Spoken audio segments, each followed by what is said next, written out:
તો unit number 7 છે અને એક્સરસાઇઝ નંબર 8 છે બરાબર. એટલે સીટ નંબર 8 છે, કોઈને બે ભેગી આવી ગઈ હોય પાર્ટ તરીકે તો આગળ પાછળ નંબર થઈ શકે બરાબર.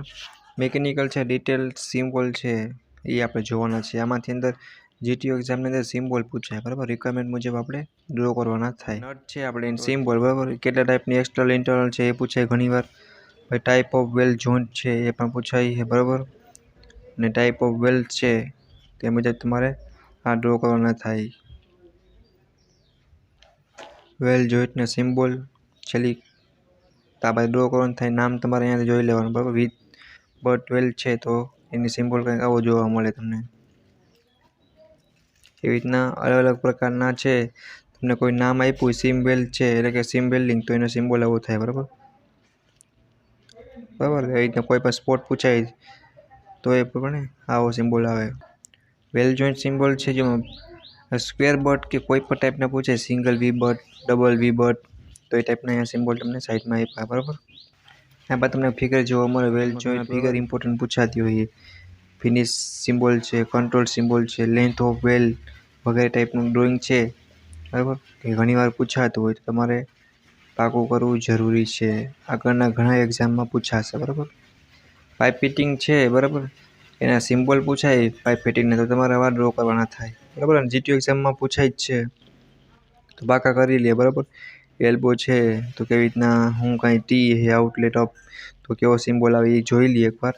અને આને એકવાર પાકા કરી આપણે સિમ્બોલ જોયા એ પ્રમાણે એક વાલ્વના સિમ્બોલ આવે બરાબર. એની પ્રેક્ટિસ કરવાની હોય. કોઈ પણ નામ આપેલા હોય બરાબર અને એને તમારે ડાયાફ્રામ છે, ચેક છે કે કોઈ પણ ટાઈપનું એક નામ આપ્યું હોય સેફ્ટી વાલ્વ એનું તમારે કોઈ પણ એક સિમ્બોલ દોરવાનો હોય બરાબર.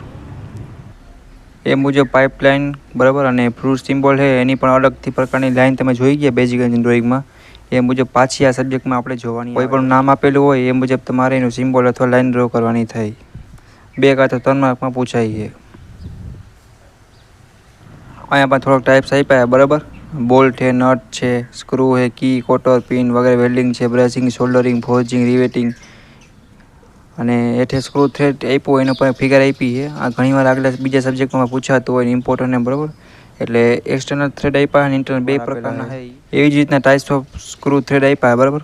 આપણા મેકેનિકલમાં બીજા ઘણા સબ્જેક્ટ છે, મેન્યુફેક્ચરિંગ વગેરે બીજા કેટલાય પ્રકારના એમાં પણ આવશે. અને નામ પૂછાય એની સાથે એનું સ્કેચ એટલે કે કેવું દેખાય ફિગર પણ દોરવાની થાય બરાબર.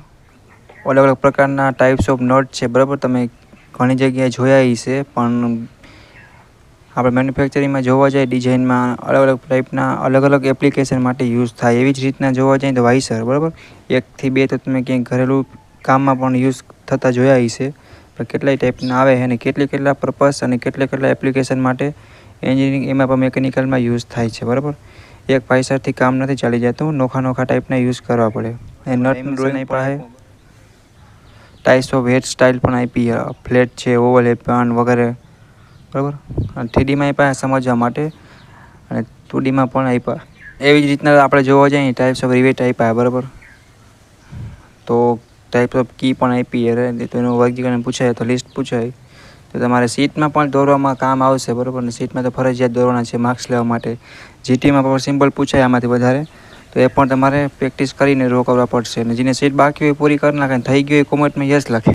તો આને આપણે જીટીયુ એક્ઝામ માટે લાસ્ટમાં ઇમ્પોર્ટન્ટ ક્વેશ્ચન અને ડ્રોઈંગના પ્રોબ્લેમ હશે બરાબર. એનો પણ વિડીયો બનાવશી અને એને તમારે ફ્રી ઓફ કોસ્ટ છે, ક્યાંય પણ ચાર્જ કે કાંઈ ચૂકવવાની જરૂર નથી. અને એના માટે સબસ્ક્રાઈબ કરીને બેલ આઇકનનો સપોર્ટ જેટલો હશે બરાબર એટલું જ અમને પણ થોડીક એમ કહેવાય ને કે એનર્જી જાગશે. અને તમારા ફ્રેન્ડને પણ બને એટલો શેર કરો. ને તમને કાંઈ પણ ડાઉટ હોય તો કમેન્ટ કરીને અથવા પર્સનલી પૂછી ડાઉટ કોઈ કેરી આવે તો કોમેન્ટ કરીને પૂછી શકો છો. Thank you, bye bye.